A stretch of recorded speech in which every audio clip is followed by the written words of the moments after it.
Amigos, muy buenas tardes. Como todos los miércoles, estamos aquí en Contrapunto TV, que se transmite a las 13 horas por aztele.tv. Como todos sabemos, justamente hoy miércoles 1 de julio entra en operación el Tratado de Libre Comercio, ahora conocido como TEMEC, entre Canadá, Estados Unidos y México. Como en el caso del TELCAN, pues se tienen fincadas muchas esperanzas, aunque claro, hoy tenemos un contexto mucho más negativo todavía que en 1994, que de por sí fue un año difícil para México, pero ahora pues todavía es mucho más complicado. Y para analizar este tema que le hemos llamado si el TEMEC sacará de la crisis a México, nos da mucho gusto que esté otra vez con nosotros nada menos que don Arnulfo R. Gómez, un experto en temas de comercio exterior. Mucho gusto que estés con nosotros, Arnulfo. El gusto es mío. Y bueno, pues vamos a empezar. Preparé aquí una presentación, ¿verdad? Con algunos datos que nos va a permitir, se los vamos a permitir compartir. ¿Sí se ve la presentación, Arnulfo? No, No se ve. veo, bueno, aparezco yo en mi anterior programa. Ah, sí la ves. Sí. Ah, es que creí que no, déjame. Entonces más voy a cerciorarme de que sí se vea. Y retomé la foto, ¿verdad? Aquella entrevista que se tuvo, ¿verdad? Y que realmente fue muy exitosa, don Arnulfo. Pues me alegra que haya algo exitoso en México. A ver, lo que no veo es por qué no nos vemos aquí. Tendríamos que vernos.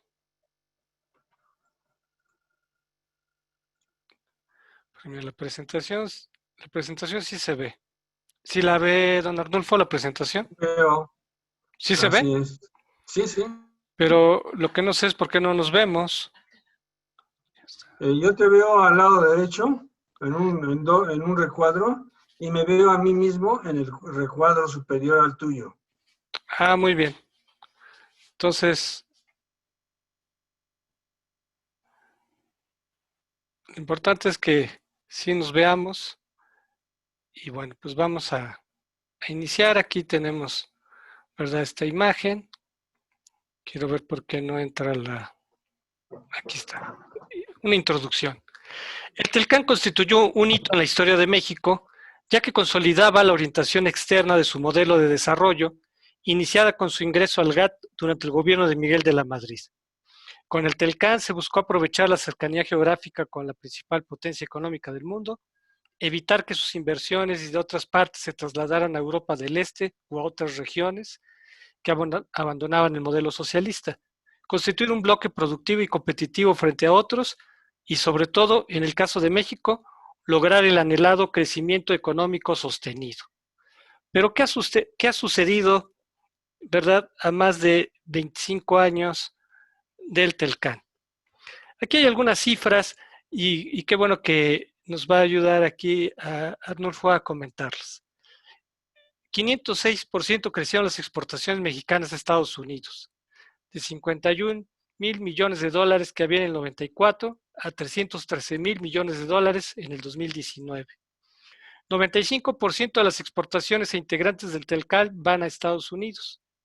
México recibió por concepto de inversión económica directa de 15 mil millones de dólares en el 93 a 100 mil millones de dólares.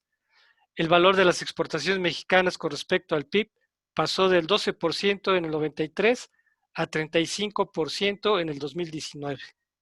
¿Cómo ve estas cifras, don Arnulfo, del TELCAN? Pues formalmente es un éxito, pero si nosotros empezamos a desagregar las cifras, vamos a ver que desgraciadamente fue un fracaso rotundo.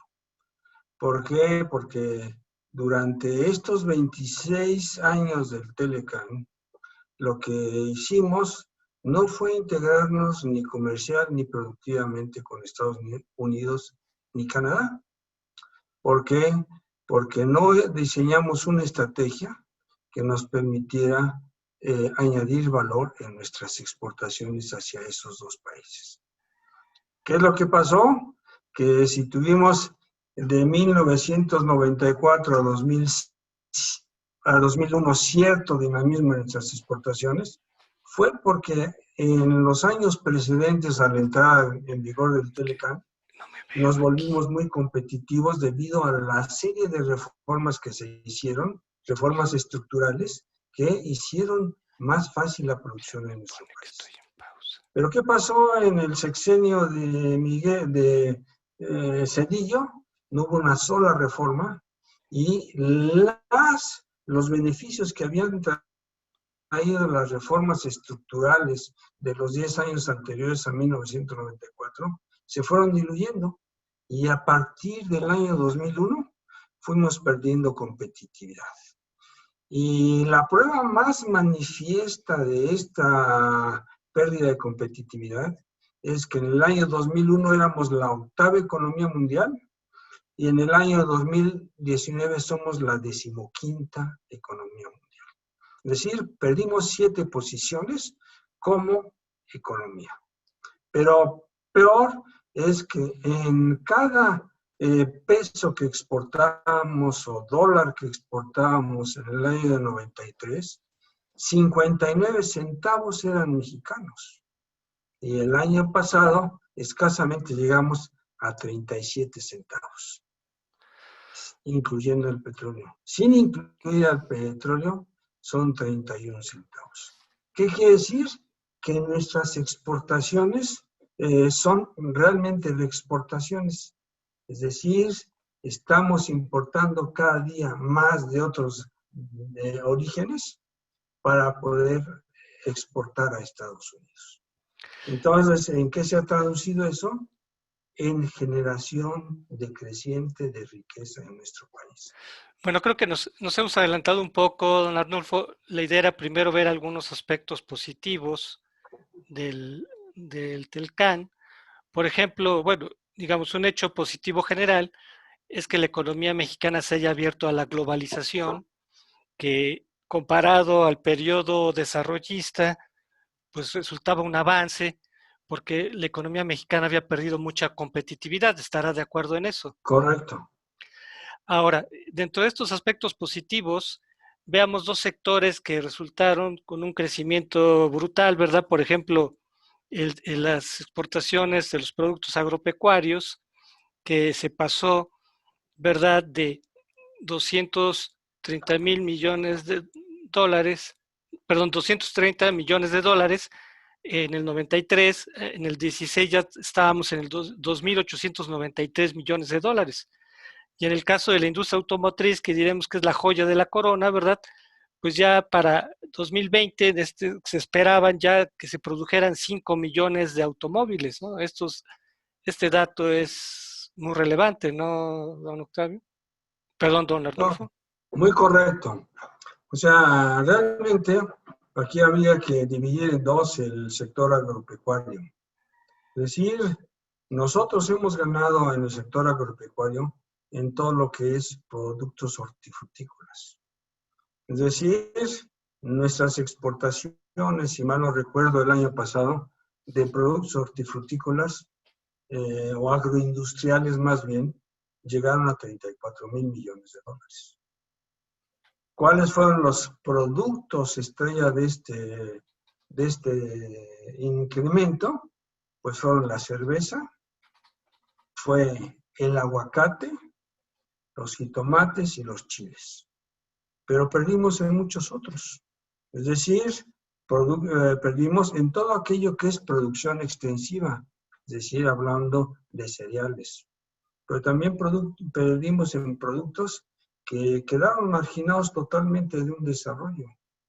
que debió haber acompañado al resto de productos, por ejemplo, la papa, el arroz, el aguacate. Y hablando de cacahuate, y que hablando del cacahuate, pues éramos gran exportador de cacahuate y ahora el 60% del cacahuate que consumimos es importado. Entonces, ¿qué estamos viendo? Que hubo una concentración muy generosa en algunos productos en los cuales hubo políticas públicas, pero más que nada definición de objetivos. Y en otras que hemos perdido terriblemente. Si nosotros hablamos del cacahuate, podemos hablar también, por ejemplo, de la vainilla. La vainilla es originaria de México y ahora el principal exportador, ¿quién es? Pues es Madagascar. Y si hablamos del cacao, éramos también originarios del cacao. ¿Y quién es el principal exportador de cacao actualmente? Costa de Marfil. Entonces, hay partes muy buenas del sector agrícola que fueron muy positivas para México, pero otras fueron muy negativas. Y en el caso de la industria automotriz, debo señalar que en el año de 1993, el 35% de cada vehículo que se exportaba era con insumos mexicanos. El año pasado ya nada más fue 29%.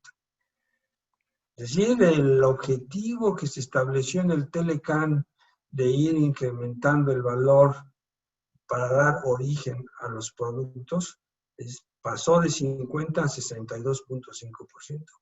¿Y qué pasó con México?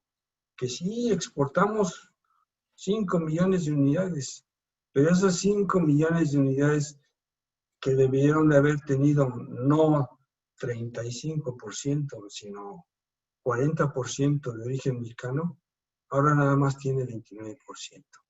¿A qué se debe eso? Pues es que nunca hubo una estrategia para que nos ayudara a realmente desarrollar proveedores para esa industria. Entonces, ¿qué es lo que ha pasado? Que la mayor parte de los insumos que incorporamos a la industria automotriz están orientados a lo que se llama fundición y estampado. Pero si vemos todo lo que es cristales líquidos, computadoras y demás, no hemos incorporado nada que tenga realmente valor y mucha tecnología en nuestra exportación. Bueno, creo que ha puesto el dedo en la llaga en diversos aspectos. Nos hemos quizás adelantado un poco. Veamos otro dato relevante, ¿verdad?, sobre estos logros, diremos, del CAN. Aquí hay una tabla, ¿verdad?, que usted amablemente me compartió, que tiene que ver con la balanza comercial favorable a México. O sea, otro dato relevante comparado con épocas pasadas es que México, por lo menos en su relación con Estados Unidos, mantenía un permanente déficit comercial y gracias al TELCAN, ¿verdad?, México, ¿verdad?, tuvo, y estas son cifras del año pasado, tuvo un superávit de 1.869 millones de dólares, que si se compara con otras épocas, pues sí es un gran logro, ¿no? Claro, ya con lo que ha señalado, ¿verdad?, pues ya nos está adelantando por qué no se han logrado otras cosas, pero es indudable que sí se tuvo un balance comercial superavitario con el TELCAN, ¿o me equivoco, don Anselmo? No, en eso no hay duda, ¿eh? Hay un superávit en nuestra relación con el Telecán, pero es un superávit ficticio. ¿Por qué? Porque nos hemos dedicado a importar insumos para poder ser competitivos y exportar a Estados Unidos. Entonces, uno analiza nuestra relación simplemente con los otros países con los que tenemos tratados de libre comercio, y a la fecha tenemos, digamos, hemos firmado tratados de libre comercio con 54 países. Con 40 de ellos tenemos déficit. Y si hacemos un análisis del resto de países, digamos, hay 220 entidades o países o islas o territorios en el mundo, y con 151 tenemos déficit. ¿Por qué? Porque la política que se adoptó en nuestro país fue muy simplista. Es decir, vamos a importar para reexportar. Y no es problema eso. ¿Por qué? Porque Singapur es un país que hace lo mismo. Pero si uno ve cuál es el valor agregado de esa reexportación que realiza Singapur, es mucho mayor que la nuestra. Es decir, nuestro valor agregado el año pasado fueron 155,000 millones de dólares. De esos 461,000 que hablan de que es exportación mexicana, nuestra exportación real fueron 150,000 millones de dólares. ¿Y Sí, qué vemos que pasó con Singapur? Singapur, un país con 5.8 millones de habitantes, tiene un valor agregado de 180,000 millones de dólares. sí, Entonces, ¿qué pasa? Que ellos, y no hablemos nada más de él, sino países vecinos a Singapur, como son Vietnam y Malasia, son países que tuvieron el mismo esquema de maquila que nosotros, pero han definido estrategias que les han permitido incrementar su valor agregado en la exportación. Y indudable, contrariamente al de nosotros. indudable en esa tabla que veíamos, justamente si vemos el comercio global de México, hay un déficit de menos 171.858, considerando, ¿verdad?, en conjunto, ¿no? Ahí justamente lo que está señalando correctamente, ¿verdad?, sobre ese déficit que tiene México. Así es. Luego también es interesante ver esta tabla sobre la participación del Telcán, ¿verdad?, en el Producto Interno Bruto. Y vemos pues que México, el Telcán tiene una participación del 27.65, que no es nada despreciable, pero si lo comparamos con otras regiones como Asia, que no está aquí en esta tabla, pues Asia está por encima del Telcán, es una zona más competitiva. ¿Está de acuerdo, don Arnulfo? Sí, en la tabla que tienes enfrente nos da una idea muy clara del gran problema de México. Y no de México, sino del Telecán. En el año 2000, el Telecán producía el 34.94% de todos los bienes y servicios que se producían en el mundo. El año pasado ya nada más fue el 27.65%. Sí, de Es picada. decir, perdimos en 18 años 7 puntos de participación en la producción mundial. ¿Qué quiere decir? Que cada día generamos menos riqueza en la región. Y si lo vemos también en la exportación, ahí nos ha ido menos mal. ¿Por qué? Porque hemos mantenido casi el mismo nivel de exportaciones, que era el 18.99 en 2000, y en 2018 es el 18.5%. Y si hablamos de México, vemos que nosotros exportamos el 2.58% de todos los bienes y servicios en el año 2000, y en 2018 es el 2.37%. Pero de ese 2.37%, el 60% son insumos extranjeros. O sea Muy, que realmente lo que se queda en México como riqueza o producimos es muy poco. y eso lo vamos a ver en estas, si ya entramos justamente a ver por qué fracasa el Telcán. Ya nos ha señalado muy bien algunos aspectos.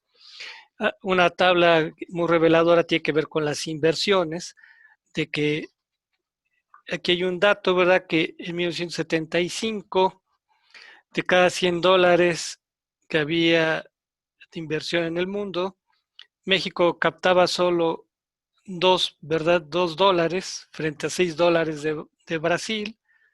Y años después se puede ver que no se ha modificado mucho esta correlación, de que uno de los aspectos que justificaba el Telcán era que había que atraer inversiones, Sí, y se ve en esta tabla que no se han atraído inversiones, y luego en la otra, bien señalado, de que no hay generación de riqueza, que se ve en el Producto Interno Bruto, de cómo cuando inició el gobierno de Carlos Salinas, creció 3.90 y cuando termina el de Enrique Peña, 2.43. O sea, tampoco el Telcán contribuyó al crecimiento económico. No ha contribuido al crecimiento económico porque nunca hubo una estrategia para aprovecharlo. Le voy a decir, en el año 90 yo era consejero comercial en Canadá y a mí me tocó hacer la primera promoción para la firma del Tratado de Libre Comercio con Canadá. Canadá muy inteligentemente dijo, no, si firmamos un Tratado de Libre Comercio con México, tiene que ser trilateral para evitar que los beneficios de un acuerdo con México y Canadá y México con Estados Unidos se concentren en Estados Unidos, porque Estados Unidos sería el único que tendría acceso a dos mercados de manera preferencial. Se hizo trilateral y lo más sorprendente es que el último año de Salinas, que fue el primer año de vigencia del Tratado de Libre Comercio, logramos captar el 4.5% de la inversión extranjera mundial. ¿Qué quiere decir? Que el Telecán y los elementos que se habían incorporado en los años anteriores a través de reformas estructurales hacían muy atractivo a nuestro país. El año pasado ya nada más recibimos el 2.14% de la inversión extranjera mundial. Por eso, ni $3 de cada. Entonces, casi la mitad, bueno, menos de la mitad de lo que recibimos en el año 94. ¿Por qué? Porque en el año, el sexenio de Cedillo fue un sexenio perdido. Y los tres sexenios que le siguieron fueron igual. Es decir, no hubo una conciencia plena de la importancia del comercio exterior y la prueba es que nunca hubo una estrategia. Y después rompieron la estructura de promoción del comercio exterior. Bancomex no era una joya, como muchos querían decir, porque Bancomex era una institución plagada de recomendados, pero cumplía más o menos con una función que debió haber sido una función mucho mejor desarrollada. Pero ahora, ¿quién promueve oferta exportable? Nadie. Entonces, y nuestra promoción del comercio exterior está dividida en tres. Está dividida en la Secretaría de Economía, en lo que queda de Bancomex y NAFIN, y en la Secretaría de Relaciones, pero cada quien jala para su lado. Entonces, ¿qué pasa? Hay que reestructurar la promoción del comercio exterior. Entonces, a ver, y más importante, antes de hablar antes de hablar de la nueva estrategia, de la vieja estrategia, ¿cuál cree que fue la falla fundamental? La falla fundamental fue la serie de recomendados que había en todas las consejerías y en la estructura de Bancomex en México. ¿Por qué? Porque nunca definieron programas realistas. Y el único objetivo de los que trabajaban ahí era justificar su puesto. Vamos a decir, en el año 88, que fue el último año de Philips, éramos 67 funcionarios, incluyendo a los subgerentes en Bancomex, éramos 132 funcionarios. En el año 2000, ya, ¿qué pasó? Eran 709 funcionarios. ¿Qué quería decir eso? Que puro recomendado, atomización de funciones y fraccionamiento de las decisiones. Entonces era muy difícil realmente definir una estrategia porque cada quien quería mantener un coto de poder. Y a nivel de la estructura económica, ¿cuál fue la principal consecuencia negativa de estas malas políticas? Pues que nunca hubo realmente conciencia para definir estrategias y añadir valor en nuestra exportación. O sea que nada más éramos meramente maquiladores. Y éramos maquiladores buenos, pero después nos convertimos en maquiladores de ensamble. Entonces, ¿cuál es el valor agregado? Cada día más reducido. Ese es muy buen señalamiento. Vea, evidentemente, si no se generó crecimiento económico, otro de los propósitos del Telcán era reducir la pobreza. Y aquí vemos cómo pues, la pobreza pues, no se ha reducido. Y algunas veces se ha reducido un poco, pero ha tenido la tendencia al aumento. Vemos cómo cuando empezó el sexenio de Salinas, 52% de pobreza patrimonial. Cuando termina Peña Nieto, 54%, o sea, subió la pobreza patrimonial y luego la pobreza alimentaria, pues bajó muy poquito, de 22% a 20%. Este es un gran fracaso del Telcán, obviamente no solo del Telcán, pero en general de las expectativas que se tenía para este tratado, don Arnulfo. El Telecán era el proyecto más importante para el desarrollo de México. Es decir, había 5 objetivos específicos, que uno de ellos, el primero, era lograr una integración comercial y productiva con Estados Unidos y Canadá. No se logró. Pero ¿cómo queríamos lograr esa integración? Pues queríamos aprovechar las ventajas comparativas, hacer más competitiva a la economía mexicana y eso generaría mayor inversión. Entonces, ninguno de los 4 principales objetivos se logró, y menos el quinto, porque esos 4 objetivos necesariamente tenían que haberse traducido en mayor número de empleos y mayor bienestar. Pero si uno analiza qué es lo que están haciendo ahorita al cuarto para las 12 en el Senado y en la Cámara de Diputados, tratando de ajustar los elementos laborales a lo que nos ha obligado Estados Unidos. Perdón, don Arnulfo, ahorita pasamos a ese punto. Veamos que cuando llega Donald Trump, o incluso antes, desde su precampaña, había dicho que el Telcán había sido el peor tratado de la historia, pues evidentemente para Estados Unidos había un déficit con relación a México y, eh, y durante la negociación y luego a raíz de que entró una guerra arancelaria con China, pues durante el 2019 y hasta todavía el mes pasado, México llegó a ser el primer socio de Estados Unidos, pero algo muy relevante es que a pesar de que la economía norteamericana creció 2.5% el año pasado, en el caso de México tuvimos 0 crecimiento, don Arnulfo. ¿Cómo ve este asunto? Pues lo veo muy mal, porque vamos, lo que han hecho en México es ir añadiendo o adoptando medidas como una especie de parches. Entonces no hay realmente la integración de una estrategia. Yo iba, antes de que comentaras eso, Enrique, yo iba a un elemento que era fundamental. A ver. En 1991 se hizo un análisis de la legislación laboral en Estados Unidos, México, un análisis comparativo de la legislación laboral de aplicación general en Estados Unidos, Canadá y México. Yo envié un estudio sobre eso en marzo de 1991 para que nos fuéramos ajustando a las variables que Estados Unidos y Canadá estaban manejando. ¿Cuál es el objetivo de ese estudio?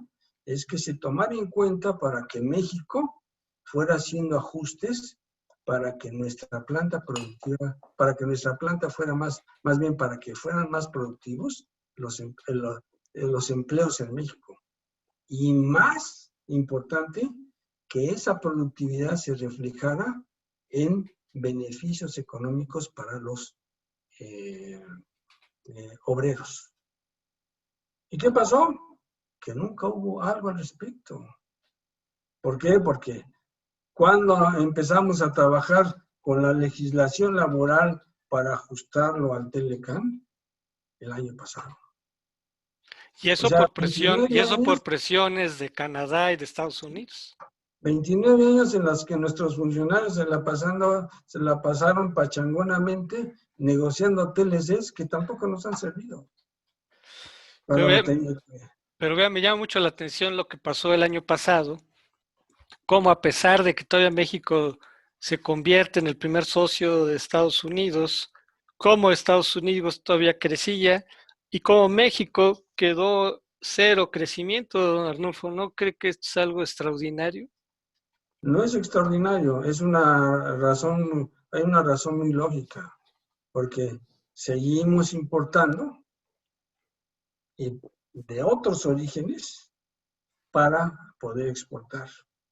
Entonces, no hubo valor agregado en ese volumen de exportaciones que realizamos. Entonces, si nosotros seguimos haciendo lo mismo y hemos hecho lo mismo durante los últimos 24 o 25 años, por eso es que no hemos crecido. O ¿Por sea, qué? somos meros intermediarios, diremos. Somos lo que nuestros funcionarios se aterraban de decir, es que nosotros no somos el patio trasero de Estados Unidos. Ellos nos convirtieron en el patio trasero de Estados Unidos. ¿Por qué? Porque el objetivo del Telecan desde un principio se fijó como volvernos en un socio estratégico. Éramos un país con enormes facilidades de manufactura, pero esas enormes facilidades de manufactura no fueron aprovechadas. Y la prueba es que hubo cierto dinamismo en nuestras exportaciones del 94 al 2000, pero ¿qué pasó a partir del 2001? Ya no hubo ese dinamismo en las exportaciones. Hubo un dinamismo enorme en la importación de insumos. Entonces, ¿qué pasó? Que si nosotros en el año 93 importábamos el 74% de todo procedente de Estados Unidos, en el año 2018 ya nada más fue 44%. ¿Qué pasó? Que la planta productiva que en manufacturera en Estados Unidos dejó de existir. ¿Y a dónde se trasladó? Se trasladó a Asia. ¿Y qué estuvimos haciendo estos últimos años, estos últimos 18 años? Importando crecientemente insumos de Asia producidos por empresas norteamericanas en Asia. Cuando todo ese 30% que hay de diferencia en la importación del 93 al 2018 debió haber sido nuestro. Y no, ahora vemos dónde está ese 30% que se importaba de Estados Unidos, que ahora se importa de Asia. Qué absurdo, ¿no? Cuando justamente el Telcan era para aprovechar la ventaja geográfica y es para que se hubiera producido aquí y no en China. Pero nunca hubo una estrategia para añadir valor. Y después todavía nuestros funcionarios decían, hay que hacer una apertura para que los productores mexicanos fabriquen más, más barato. Dice, ¿cómo es? Dice, si nosotros abrimos la economía, los precios internos se tendrán que ajustar a los precios externos. Y eso era imposible. ¿Por qué era imposible?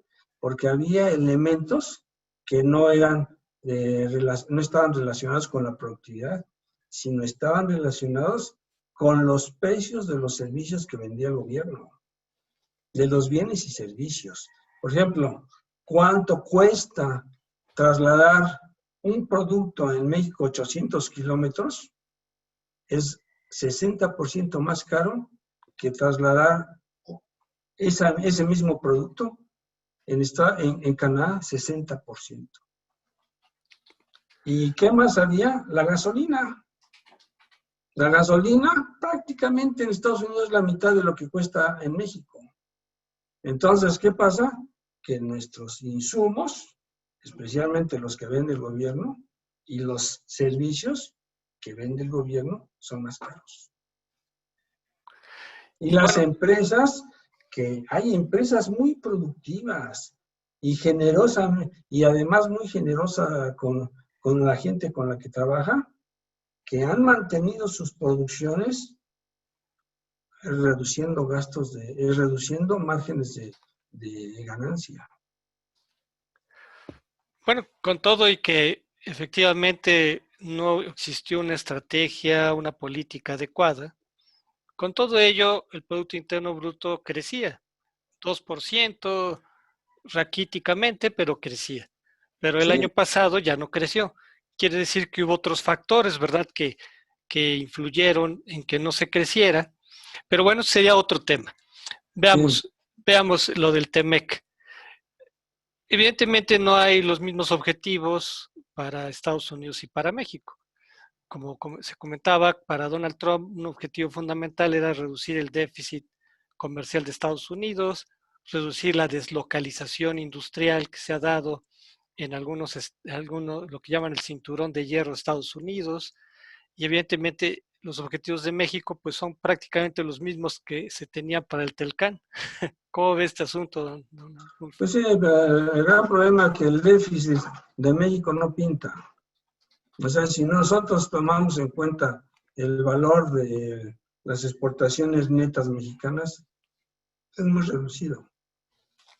Y vamos a decir, donde somos fuertes es en la producción agrícola. Pero todo lo demás, ¿de dónde son todos los insumos que incorporamos, por ejemplo, en los televisores de pantalla plana? El 90% son de China, de Corea y de Japón. ¿De dónde son los insumos que mayormente importamos en vehículos? También son de países asiáticos. O sea que ese déficit virtual mexicano no es real.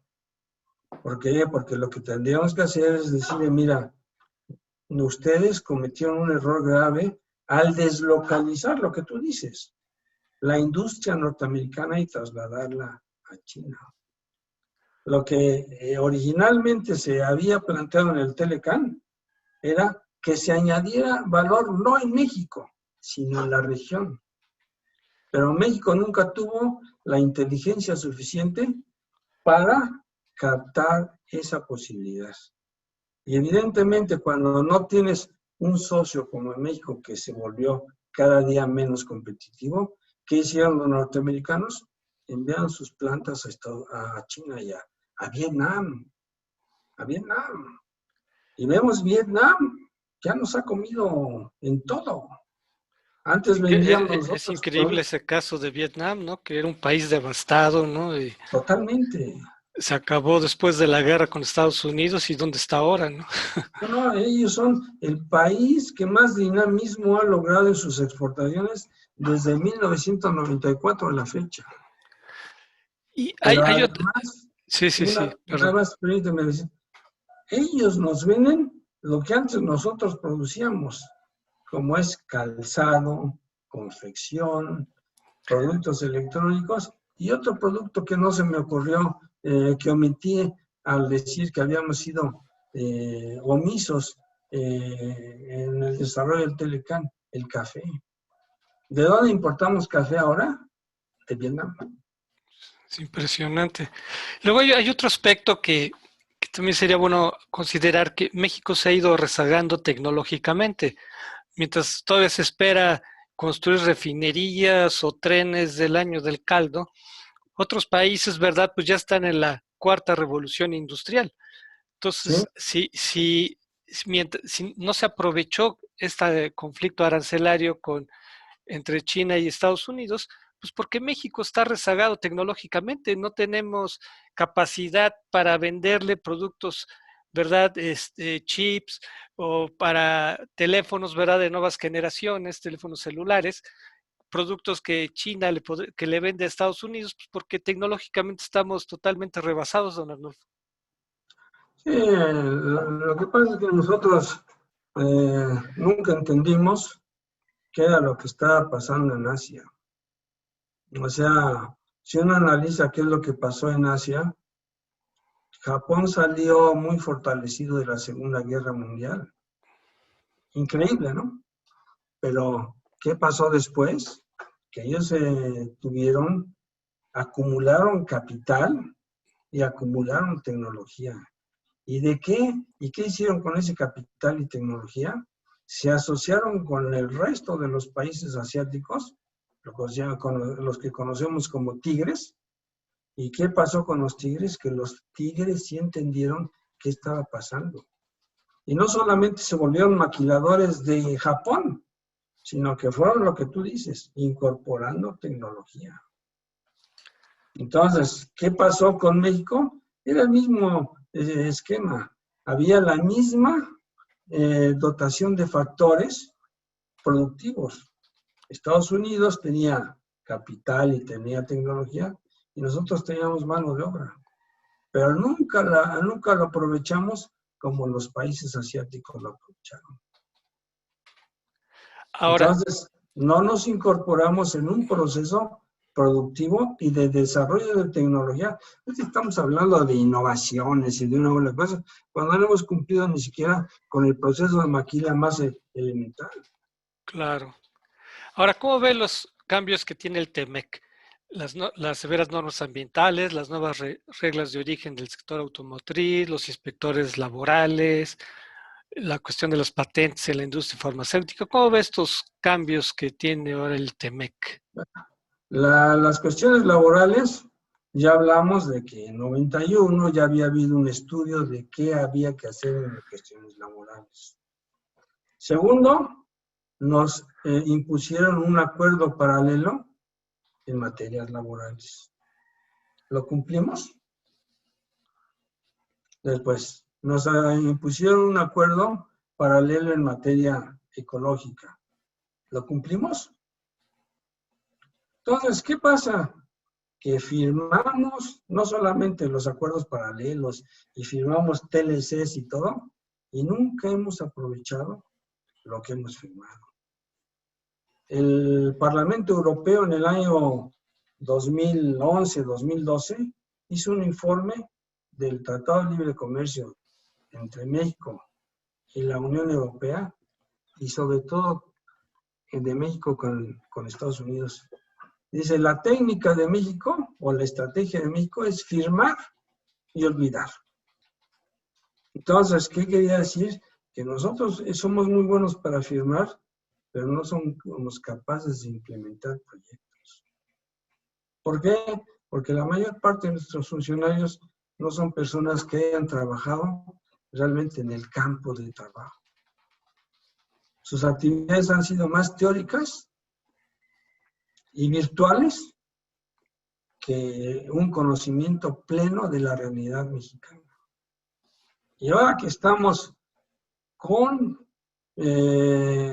digamos, con estándares más altos, por ejemplo, en reglas de origen para los vehículos, vamos a tener que enfrentarnos a más dificultades. Nosotros nunca aprovechamos que vivíamos en una zona de confort durante la vigencia del Telecam. Nunca hicimos, bueno, ya no, nuestros funcionarios nunca hicieron su tarea. A pesar de que tú podrás leer mis artículos de hace 20, 25 años, y digo, estamos haciendo malas cosas. Y no ha habido gran cambio. No, seguimos haciendo lo mismo. Ya Einstein decía, no hagas siempre lo mismo, porque los resultados van a ser los mismos. Entonces hay que ir adaptando el hacer con lo necesario. Y aparte de todo lo que no se ha hecho, ahora enfrentamos un contexto muy negativo a raíz de la pandemia mundial y de las consecuencias para México. Se habla, por ejemplo, que solamente para el impacto para el comercio de México será de 1.369 millones de dólares, que se me hace que es muy conservador este costo, pero es casi equivalente al superávit que tuvimos el año pasado en el Telcando, en Arnulfo. O sea, es brutal. Y vea las perspectivas de crecimiento. Aquí se habla de -8, de la caída del Producto Interno Bruto, pero ya el Fondo Monetario habla de menos 10.5 y apenas estamos en junio. ¿Cómo ve? En lo que resta del año todavía va a ser peor la perspectiva, Arnulfo. Lo que pasa es que de veras nosotros queremos inventar todo. Si uno analiza si uno analiza qué pasó con Canadá después de que firmó el Tratado de Libre Comercio con Estados Unidos, sin que nosotros participáramos, ¿qué fue lo primero que hicieron los canadienses? Dijeron, no somos competitivos. ¿Qué hay que hacer? Todas las reformas que son necesarias para ser competitivo. Y una de ellas elemental era una reforma fiscal. Entonces, ¿qué pasó? Esa reforma fiscal nunca ha llegado en México. Y tiene hoyos por donde todos se salen como quieren. Entonces, no tuvimos una política de competitividad y no tuvimos, o estrategia, o como quieran llamarle, ni tampoco tuvimos una reforma fiscal como lo hicieron en Canadá. ¿Qué más hicieron? Dijeron, ¿cuál es la situación con las exportaciones? Pues las exportaciones, somos más exportadores de materias primas. Decía esto Canadá, somos exportadores de materias primas. No sé si se acuerdan, pero ¿cuál fue la primera asociación estratégica que se hizo con Canadá para hacer algo muy interesante en México? Era el Blueberry. No, el Blackberry. ¿Qué era? Eran productos canadienses que se armaban en México. Y después, ¿qué más? Otra alianza estratégica extraordinaria, que a mí me tocó manejarla. Una alianza estratégica de Bombardier en el año de 1992 para producir vagones del metro para México y material rodante para Estados Unidos y Canadá. Pero después se la pasaron firmando tratados de libre comercio en vez de dedicarse a definir proyectos. Sí, ese aspecto señala muy bien en sus artículos cómo se dio una apertura arancelaria indiscriminada y que eso ha perjudicado mucho al país. Ustedes vean a las empresas mexicanas. No pueden producir competitivamente insumos, entonces, ¿qué pasa? Pues se tienen que importar. Luego, otro aspecto que ha afectado mucho al comercio, a las inversiones, la incertidumbre jurídica. Veamos cómo en este año, ¿verdad?, han salido miles de millones de dólares solamente en un mes, ¿verdad? En marzo salieron 32.200 millones de dólares, que este aspecto, ¿verdad?, pues genera un contexto muy negativo para el TEMEC, de que las inversiones más bien se están yendo y no están fluyendo, don Arnulfo. Eso es, al final, como yo señalé, en el año 94 éramos el cuarto destino preferido de la inversión extranjera. Y durante estos 26 años hemos mantenido, digamos, siempre nos hablan de 30,000 millones de dólares, 30,000 millones de dólares. Esos 30,000 millones de dólares que tuvimos el año pasado, ya no es el 4.8% de la inversión mundial, es el 2.14%. O sea, con un agravante, que ese 2.14 contiene numerosas compras de activos o venta de activos. Entonces, ¿qué pasa? Cuando uno vende una empresa mexicana, como pudo haber sido, ¿se acuerdan de la emblemática La Azteca? Chocolates La Azteca. Sí, sí, sí. Ahora, ¿de quién es? Pues es una empresa norteamericana. Entonces, ¿qué implica eso? Que los beneficios de esa empresa ya no se quedan en México, sino que salen. Y así muchas empresas, por ejemplo, Heineken, que compró FEMSA. En el año 84 yo era consejero comercial en Holanda y me encargaron que vendiera cervecería Cuauhtémoc y cervecería Moctezuma. Y la empresa filial de Heineken que se llamaba Amstel Beer, dijo, ya, yo la compro. Después ya hubo ahí un poco de pena porque imagínense la cerveza Moctezuma y Cuauhtémoc en manos de extranjeros y no se vendieron hasta el año 2009, si mal no recuerdo. Lo Pero ¿qué acaba de decir el embajador de Estados Unidos en México que ese cambio de reglas pues está perjudicando mucho las inversiones y Yo creo que, digamos, lo voy a decir tal y cual, el presidente está haciendo mal asesorado. Y hay necesidad de decirle, estas circunstancias ideológicamente son buenas, pero en la práctica no son. Y luego la austeridad, que no hay políticas contracíclicas para reactivar la inversión. Usted sabe que cuando en momentos de crisis, pues las inversiones huyen, es cuando el Estado tiene que actuar con toda su fuerza, pero la austeridad pues está agravando más las cosas, don Arnulfo. Yo veo, hace rato dije que ahora la promoción del comercio exterior está en 3 manos. Ahí había que gastar. Gastar para realmente promover y no nada más sobrellevar. O sea, muchos piensan que promover exportaciones es muy fácil porque pone a uno un monito allá en Toronto a decir somos muy buenos en México y cómprenos y eso. No, tiene uno que saber conocer la estructura de la planta productiva. Tiene que, para poder realmente responder a los cuestionamientos que hacen fuera. Yo le puedo decir, afortunadamente a mí me fue muy bien como promotor. Tú sabes, Enrique, que si se exporta el aguacate, fue por un proyecto que yo inicié siendo becario en el año de 1973 en París. Y que después, ya de una manera formal, se atacó en el año de 84, cuando yo era consejero comercial en Holanda. Y empezamos a exportar primero a Europa antes que a Estados Unidos. Pero toda esa experiencia, Qué importantes son esas experiencias. Creo que hay mucho que aprender de todo eso, don Arnulfo. sí, pero todas esas experiencias nos sirvieron para poder exportar a Estados Unidos.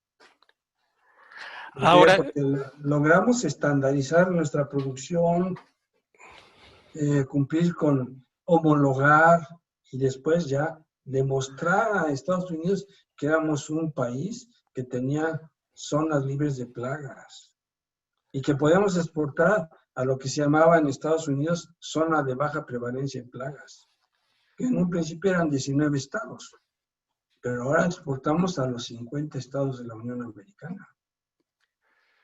ahora, cuando tenemos todo en contra, ¿qué es lo que usted recomendaría para poder aprovechar el TEMEC? Aquí planteé algunas preguntas sobre cómo reactivar el sector exportador, cómo fortalecer las cadenas de valor, en fin. De todo esto, ¿qué usted es lo que recomendaría para aprovechar el TEMEC dentro de todo este contexto negativo que nos está afectando, ¿verdad? Y que pues se ve con nubarrones el TEMEC, no se le saluda con optimismo, don Arnulfo. Desgraciadamente no se saluda porque no hemos hecho la tarea para hacer de nuestro sistema un sistema competitivo. Usted habla mucho del marco sistémico, ¿no? Que no Marco se ha sistémico, creado. no se ha creado. Y el Foro Económico Mundial nos dice claramente, ¿saben cuál es el gran problema de México? La calidad de las instituciones públicas y de sus funcionarios. Entonces, ¿qué es lo que necesitamos? Realmente que nuestras instituciones sean capaces de definir políticas públicas que incidan positivamente en la economía del país. Y no nada más navegar así como ya le estoy haciendo bien, ya di 3 conferencias este mes y 4 el próximo. No, las conferencias valen gorro. Lo que hay que hacer es definir cosas que incidan positivamente en la mejora de la competitividad. Eso todo implica, Después, implicaría con eso, una visión de Estado, ¿no, don Arnulfo? una visión no solamente a largo plazo, sino a corto plazo. ¿Por qué? Porque lo que necesitamos son éxitos inmediatos, sobre todo este año. Por ejemplo, ahora que estamos pensando en la reactivación después de esta pandemia. Pero, por ejemplo, ¿cuál es un sector verdaderamente importante en la economía? Los restaurantes. Porque consumen todo. Y, por ejemplo, desde el año 2009 se planteó una cosa verdaderamente importante. ¿Cómo se podía reactivar a los restaurantes? Con una cosa que va a beneficiar mucho al gobierno, que es la deducibilidad de las comidas. Lo ven así de repente como una cosa totalmente fuera de foco, pero si uno se fija en qué es lo que genera una comida, tiene un efecto económico generador rentable, porque se va a crear más actividad. ¿Y qué va a pasar con el gobierno? Va a captar mayor volumen de impuestos, más que no permitiendo la deducibilidad. Don Arnulfo, pues se nos acabó el tiempo. Creo que quedaron muchos temas en el tintero. Pues ojalá que podamos hacer otra reunión. Claro que sí. En algún momento. Y te agradezco mucho. ¿Por qué? Porque lo que necesitamos es poner toda esta serie de ideas que son necesarias, que tomen en cuenta para poder definir políticas públicas. Amigos, agradecemos mucho su presencia aquí en Contrapunto TV. Agradecemos mucho a don Arnulfo R. Gómez que haya estado con nosotros, verdad que nos transmitió un poquito de su gran experiencia que tiene y naturalmente lo vamos a volver a invitar para tratar temas quizás más específicos del comercio exterior. Hasta la próxima, amigos. Quédense en casa. Amigos, muy buenas tardes. Como todos los miércoles, estamos aquí en Contrapunto TV, que se transmite a las 13 horas por astele.tv. Como todos sabemos, justamente hoy miércoles 1 de julio entra en operación el Tratado de Libre Comercio, ahora conocido